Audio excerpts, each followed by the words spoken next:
Welcome to Little Kids Rock Start to Rock Drums. In these video lessons, you're going to get to see world-famous drummer Liberty DeVito as he shows you all different kinds of drum beats, starting with the really easy and then getting very difficult. But before we get started on that, we're going to learn three things. First, how to hold our drumsticks. 2, how to sit at the drum set. And 3, how to read a drum chart. And once you know that, you're going to get ready to start rocking and rolling. So let's get jumping.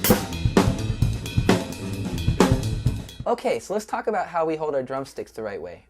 The first thing you got to do is just put your hand out like you're shaking hands with somebody. Then you take your first finger, your pointer finger, and curl it into a U shape. Take your stick and stick it into the middle of the U. Then use your thumb to clamp it down. So you're clamped and you're only holding the stick with 2 fingers. And really, all the time, you're only holding the stick with 2 fingers. You use the other fingers to wrap around, but really it's just a guide. You keep them nice and loose, and they guide the stick up and down like this. So even when your hands are like this, you're still only holding with 2 fingers. You can let go with the other fingers, and you'll still be holding your stick. Now I see a lot of kids put their finger like this. That's not a good way to hold your sticks, because you're not going to be able to play very fast, and it's going to wear out your arms. You're going to get really tired really fast. So wrap your fingers around, put your other 3 fingers in as a guide, and hold it. Same thing with your other hand.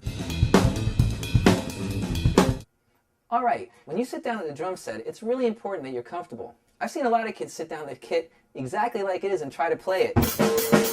That's not very comfortable at all. So don't be afraid to move the pieces around. I'm going to move the hi-hat a little bit closer to my leg, and I'm also going to take the snare drum and bring it in. It's really nice if you can keep the snare drum right between your knees. That way it's going to be really easy for you to hit, because you play the snare drum and the hi-hat more than anything else, well, besides the bass. So, when you sit down, try to get your snare drum right between your knees. Take your left foot, put it on the foot pedal of the hi-hat, and your right foot on the foot pedal of the bass drum. And then you're ready to play.